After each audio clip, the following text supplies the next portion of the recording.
പാലക്കാട് മണ്ണാർക്കാട് കനത്ത മഴയിൽ വീട് തകർന്ന് വയോധികയ്ക്ക് ദാരുണാന്ത്യം. മണലടിയിൽ സ്വദേശി പാത്തുമ്മബിയാണ് മരിച്ചത്. ഇന്ന് രാവിലെ 10:30-യോടെയാണ് സംഭവം. നെല്ലിയാമ്പതി വില്ലേജ് ഓഫീസിന് സമീപം മരം കടപുഴകി വീണു. ജില്ലയിലെ മംഗലം, കാഞ്ഞിരപ്പുഴ, ശിരുവാണി ഡാമുകളുടെ ഷട്ടർ ഉയർത്തി. തൃത്താല അഞ്ചുപുരയിൽ പൊതുകിണർ ഇടിഞ്ഞു താഴ്ന്നു. കൊടുവായൂർ ഇലമന്തത്ത് മരം കടപുഴകി കാറിന് മുകളിൽ വീണു. കുഴൽമന്ദം സ്പെഷ്യൽ ബ്രാഞ്ച് SIയും കുടുംബവും സഞ്ചരിച്ച കാറിന് മുകളിലാണ് മരം വീണത്. കുടുംബം രക്ഷപ്പെട്ടത് തലനാഴിഴയ്ക്കാണ്. വിവരങ്ങളുമായി അജിത് ബാബുവാണ് ചേരുന്നത്. അജിത്, എന്തായാലും വലിയ നാശനഷ്ടങ്ങളാണ് പാലക്കാട് ജില്ലയിൽ ഈ ഒരു മഴ കെടുതിയായി സംഭവിച്ചിരിക്കുന്നത് എന്നുള്ളതാണ്. ഒരാളുടെ ജീവനും നഷ്ടമായിരിക്കുന്നു. ഏത് രീതിയിലാണ് ഇപ്പോൾ മഴ പുരോഗമിക്കുന്നത്? അതുപോലെ തന്നെ പരിക്കേറ്റ ആളുകളുടെയൊക്കെ ആരോഗ്യനില എങ്ങനെയാണ്? സ്വാതി രാജീവ്, 2 ദിവസമായി ശക്തമായ മഴയാണ് ജില്ലയിൽ തുടരുന്നത്.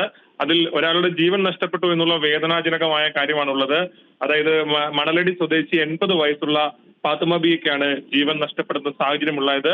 വീട് നിർമ്മാണത്തിന്റെ ഭാഗമായി നിലവിലുള്ള വീട് പൊളിക്കുന്ന സാഹചര്യമായിരുന്നു ഉണ്ടായിരുന്നത്. ഇത് കാണാനായി അവിടെ എത്തിയപ്പോഴാണ് അപകടം സംഭവിച്ചത്. മൃതദേഹം നിലവിൽ മണ്ണാർക്കാട് താലൂക്ക് ആശുപത്രിയിലേക്ക് മാറ്റിയിട്ടുണ്ട്.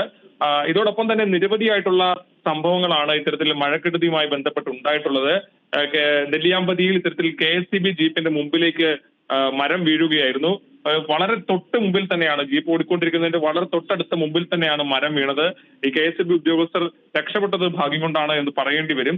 അതുപോലെ തന്നെ ഇന്നലെ ശക്തമായ മഴ തുടരുന്നതിന്റെ ഇടയ്ക്ക് കുഴൽമന്ദത്ത് സ്പെഷ്യൽ ബ്രാഞ്ച് SIയും ശിവദാസും അദ്ദേഹത്തിന്റെ കുടുംബവും സഞ്ചരിച്ച കാറിന്റെ മുകളിലേക്ക് മരം വീഴുന്ന സാഹചര്യം ഉണ്ടായി. ഈ മരം വീണ ഘട്ടത്തിൽ വൈദ്യുതി പോസ്റ്റ് സമീപത്തുള്ള വൈദ്യുതി പോസ്റ്റ് കൂടി ഒടിഞ്ഞു വീണു. കരണ്ട് ഉണ്ടായിരുന്ന സമയമായിരുന്നു. ലൈൻ കമ്പിയൊക്കെ ഈ വാഹനത്തിന്റെ മുകളിലേക്കാണ് വീണത്. പക്ഷേ അവരും അത്ഭുതകരമായി രക്ഷപ്പെടുന്ന സാഹചര്യമായിരുന്നു ഉണ്ടായിരുന്നത്.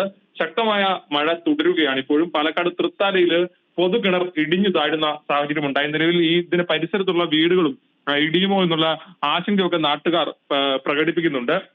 അതുകൂടാതെ നിലവിൽ ഡാമുകൾ കൂടുതൽ ഷട്ടറുകൾ ഉയർത്തിയിട്ടുണ്ട്. പ്രത്യേകിച്ച് ശിരുവാണി ഡാമിന്റെയും ഷട്ടറും അതുപോലെ തന്നെ കാഞ്ഞിരപ്പുഴ ഡാമിന്റെ ഷട്ടറും കൂടുതൽ ഉയർത്തുന്ന സാഹചര്യം ഉണ്ടായിട്ടുണ്ട്. കൂടാതെ നീരൊഴുക്ക് വർദ്ധിച്ച സാഹചര്യത്തിൽ മംഗലം ഡാമിന്റെ ഷട്ടർ ഉയർത്തിയിട്ടുണ്ട്. തുറന്നിട്ട് 5 സെന്റിമീറ്റർ നിലവിൽ തുറന്നിരിക്കുന്നത്. ഈ പ്രദേശത്തുള്ളവർക്കെല്ലാം ജാഗ്രതാ നിർദ്ദേശം നൽകിയിട്ടുണ്ട്.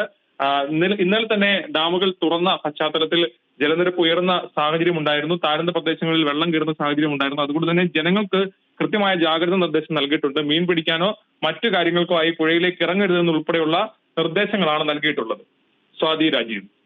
ശരി അജിത്, പാലക്കാടാണ്. കനത്ത മഴയെ തുടർന്ന് വലിയ നാശനഷ്ടം, ഒരാളുടെ ജീവൻ നഷ്ടമായി, നിരവധി ആളുകൾക്ക് പരിക്കേൽക്കുകയും വീടുകൾ തകരുകയും അടക്കമുള്ള നാശനഷ്ടങ്ങൾ, മഴക്കെടുതികൾ പാലക്കാട് സംഭവിച്ചുകൊണ്ടിരിക്കുന്നു എന്നുള്ളതാണ്. ആ വിവരങ്ങളാണ് അജിത് ബാബു നൽകിയത്.